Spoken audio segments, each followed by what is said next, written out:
Thanks for watching. Shutdownmind.blogspot.com. Got a Grey Knight update for you here.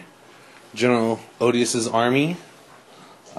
Basically, I got the majority, pretty much all of the OSL effects, the initial OSL effects installed. After I do a little, touch up and inking, and I guess just touch up highlighting. Go back in there with the airbrush a little bit in some places to add to the highlighting or change the effect a little bit. But all the initial effects are done pretty much throughout the whole army. I got a couple like melt-a-gun guys back there that I'm going to do here in just a couple minutes. So at this point, the army is beyond tabletop, but this is what I would call tabletop. We're going to start playing this army. So you're going to see in a battle report real soon. General Oadius is going to start shooting this at people, soon, because now it's about taking each unit, each model, and just going through and doing all the highlights. So army's at a real awesome stage as far as that goes. This video is really about the last little part of the army that we haven't really gone into much detail on, which is the Dreadnoughts here, the fire support section, which is pretty much the Dreadnoughts.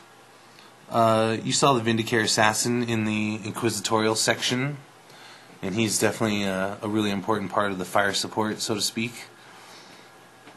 We've got a Tech Marine in here who's also a really important part of the army.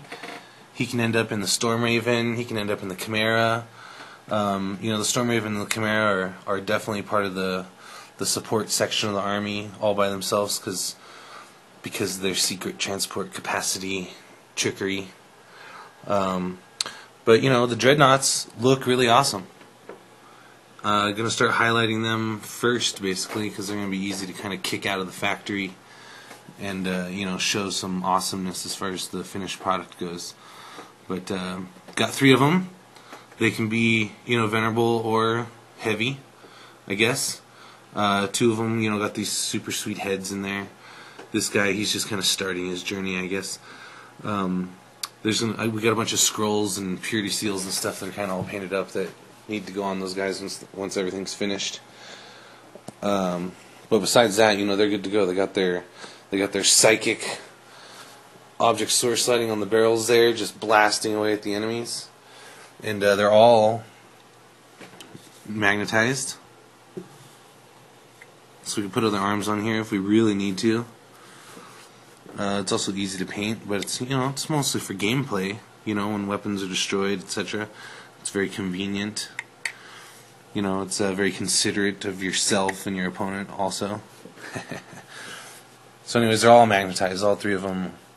They don't just come off. They're super awesomely magnetized. But this is kind of just part of the coolness, We got the source lighting inside the vehicles.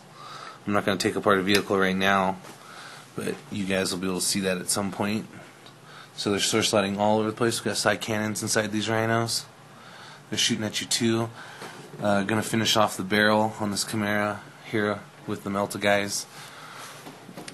So there you go.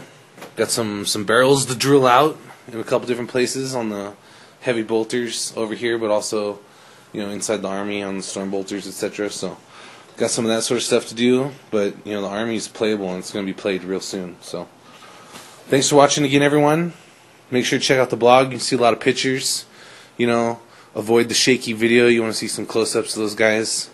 That's a good place to do it. Shutdownmind.blogspot.com. If you're not a member of 40K Nation, you should go become a member. 40knation.com. There's lots of things you can do there. There's tons of resources.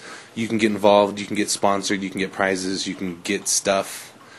But you got to go, sign up first, and then you can make a video, show your belly button, get a promotion, etc.